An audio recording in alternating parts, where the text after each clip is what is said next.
Hi hello నమస్తే. నేను మీ స్వరాళి. అఖండ దీపం 21వ భాగంతో మళ్ళీ మీ ముందుకొచ్చేసాను. స్టోరీ కనుక నచ్చినట్లయితే తప్పకుండా కామెంట్ చేయండి. అలాగే ఛానల్ని సబ్స్క్రైబ్ చేసుకోండి ప్లీజ్. ఇక లేట్ చేయకుండా స్టోరీలోకి వెళ్ళిపోదాం. మైథిలితో పాటుగా ఇంటి నుంచి బయలుదేరాడు సంతోష్. కొద్ది దూరం వరకు వాళ్ళిద్దరూ ఏమీ మాట్లాడుకోలేదు. సైలెంట్గా మైథిలిని అబ్జర్వ్ చేస్తూనే డ్రైవ్ చేస్తున్నాడు సంతోష్. మైథిలి కిటికీలోంచి బయటకు చూస్తూ కూర్చుని కళ్ళల్లోంచి వచ్చే కన్నీటిని అతనికి కనపడకుండా కవర్ చేసుకుంటోంది. ఆమె బాధపడుతుంది అన్న విషయం సంతోష్కి అర్థమైంది. అలా మైథిలి బాధపడడం ఎందుకో చాలా కష్టంగా అనిపించింది. సడన్గా బ్రేక్ వేసి కారుని ఆపేశాడు. కారు అలా ఆగిపోవడంతో ఒక్కసారిగా ఈ లోకంలోకి వచ్చినట్లుగా కళ్ళు తుడుచుకొని సంతోష్ వైపు ప్రశ్నార్థకంగా చూసింది మైథిలి. అమాయకంగా కనిపిస్తున్న ఆమె కళ్ళల్లో కళ్ళు పెట్టి చూడలేకపోయాడు సంతోష్. నెక్స్ట్ ఏం చేయాలనుకుంటున్నావు మైథిలి అని అడిగాడు సంతోష్. నా ప్రొఫెషన్ నాకు ఎలాగూ ఉంది కదా సార్, సంజయ్ దగ్గర మళ్ళీ జాయిన్ అవుతాను అని అంటూనే ఏదో గుర్తొచ్చిందనిలాగా సార్ ఒకసారి మీ మొబైల్ ఇస్తారా అని అడిగింది. మైథిలి తనని సార్ అని పిలవడం సంతోష్కి చాలా చిరాకుగా అనిపించింది. మైథిలి, నేను నీకు చాలాసార్లు చెప్పాను, కాల్ మీ సంతోష్ అని విసుగ్గా అన్నాడు సంతోష్. సారీ సార్, నేను మిమ్మల్ని ఎప్పటికీ అలా పిలవలేను. మన మధ్య ప్రస్తుతం ఏ రిలేషన్షిప్ కూడా లేదు కదా, ఇక నేను మిమ్మల్ని ఎలా పిలిస్తే ఏంటి, క్షమించండి, ఇప్పటికే చాలా ఎక్కువగా మాట్లాడినట్టున్నాను అని మౌనంగా కూర్చుండిపోయింది మైథిలి. మైథిలి మాట్లాడిన మాటలకు సంతోష్కి విపరీతమైన కోపం వచ్చింది. నిజానికి ఆ కోపం తన మీద తనకే. కనీసం మైథిలితో ఫ్రెండ్లీగా కూడా మాట్లాడలేని పరిస్థితులు క్రియేట్ చేసుకున్నందుకు తనని తానే తిట్టుకున్నాడు. ఆ ప్రెస్టేషన్లోనే స్టీరింగ్ మీద తన చేత్తో కొడుతూ అనుకోకుండా పక్కకు తిరిగి చూశాడు. తన కారుకున్న సైడ్ మిర్రర్లోంచి వెనక తనని ఫాలో అవుతూ వస్తున్న ఒక బ్లాక్ కలర్ సుమో కనిపించింది. వెంటనే సంతోష్కి తనని ఎవరో ఫాలో చేస్తున్నారు అన్న విషయం అర్థమైంది. అంతేకాదు తన కారులో కూడా ఏదైనా ట్రాకర్ పెట్టే అవకాశం ఉంది అనిపించింది. అందుకే మైథిలితో ఆ సంభాషణ ఇక పొడిగించాలి అని అనుకోలేదు. అతని కారు స్టార్ట్ చేయబోతుండగా మైథిలి మరోసారి, సార్ ప్లీజ్ ఒకసారి మీ మొబైల్ ఇవ్వండి, మా అమ్మ నాన్నలు ఎక్కడున్నారో కనుక్కుంటాను, వాళ్ళతో మాట్లాడి చాలా రోజులైంది, నాన్న ఆరోగ్యం ఎలా ఉందో అంటూ కంగారుగా అడిగింది మైథిలి. ఎలాగూ మీ ఇంటి దగ్గర దింపుతున్నాను కదా, మళ్ళీ మధ్యలో ఫోన్ ఎందుకు అంటూ ర్యాష్గా మాట్లాడి కారు స్టార్ట్ చేశాడు సంతోష్.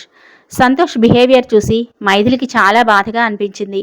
ఎలాగూ విడిపోతున్నాం కదా, చివరిసారిగా అడిగి చూస్తాను, నా కడుపులో తన బిడ్డ పెరుగుతుంది అని తెలిస్తే ఆయన మారుతారేమో, కనీసం తన రక్తం కోసమైనా ఆలోచిస్తారేమో అని అనుకుంది మైథిలి. సార్ అని పిలిచింది మైథిలి. సంతోష్ ఏమీ మాట్లాడకుండా తన కాన్సన్ట్రేషన్ మొత్తం డ్రైవింగ్ మీదనే పెట్టాడు. సార్ అని మరోసారి పిలిచింది మైథిలి. అయినా సంతోష్ పట్టించుకోలేదు.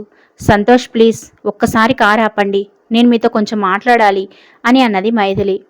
అప్పుడు సంతోష్ మైథిలి వైపు చూసి కొద్దిసేపు మెదలకుండా కూర్చో అని ఆర్డర్ వేసినట్టే చెప్పాడు. అతని గొంతులో ఏదో తేడా కనిపించేటప్పటికీ మైథిలి కూడా సైలెంట్గా కూర్చుంది. సంతోష్ సైడ్ మిర్రర్లో నుంచి సుమోని గమనిస్తూనే ఉన్నాడు.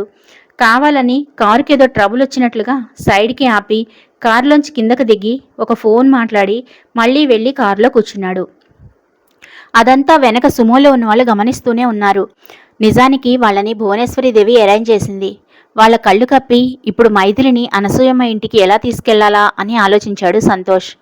తర్వాత కార్ని ఒక రెస్టారెంట్ ముందు ఆపాడు సంతోష్. ఆ రెస్టారెంట్కి 2 ఎంట్రన్స్లున్నాయి. సంతోష్ని ఫాలో చేస్తూ వస్తున్న సుమో కూడా ఆ రెస్టారెంట్ దగ్గరే ఆగి వీళ్ళని ఫాలో అవుతూ లోపలికొచ్చారు. కానీ సంతోష్ తన కోసం సపరేట్ క్యాబిన్ బుక్ చేసుకుని ఉండడంతో ఆ క్యాబిన్లోకి వాళ్ళు వెళ్ళలేకపోయారు. ఆ క్యాబిన్ కనిపించేటట్లుగా అక్కడ ఉన్న టేబుల్స్ మీద కూర్చొని భువనేశ్వరీదేవికి కాల్ చేశాడు. వాళ్ళని ఫాలో చేస్తూ అక్కడ దాకా వచ్చిన రంగా.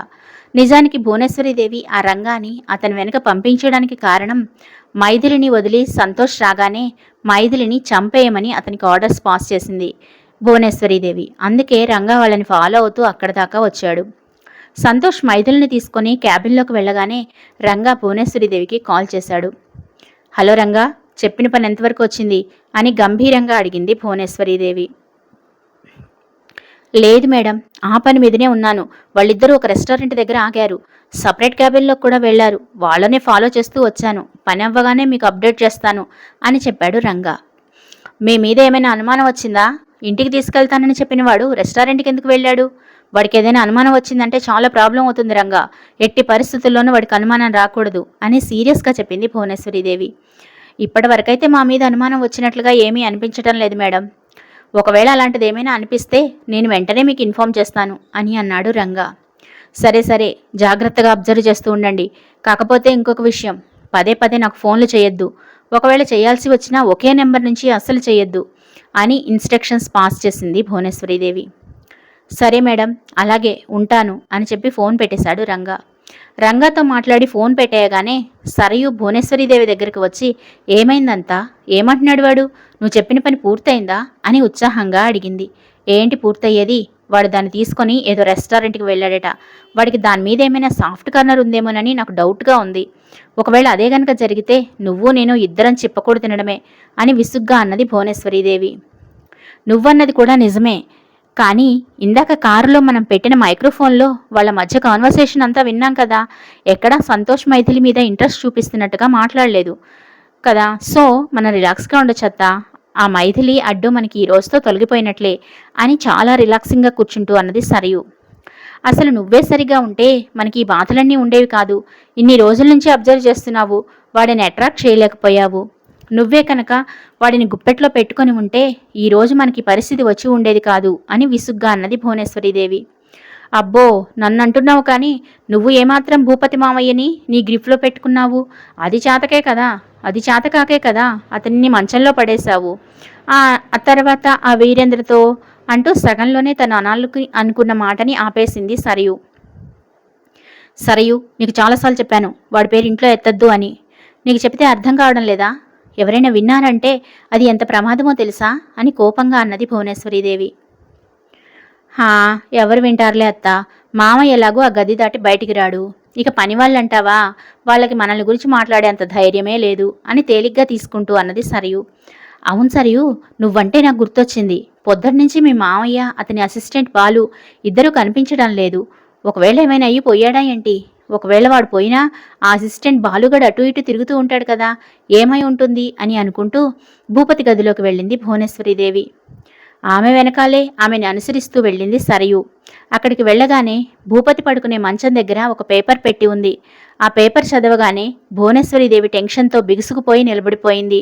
దాదాపు సరియు పరిస్థితి కూడా అలాగే ఉంది.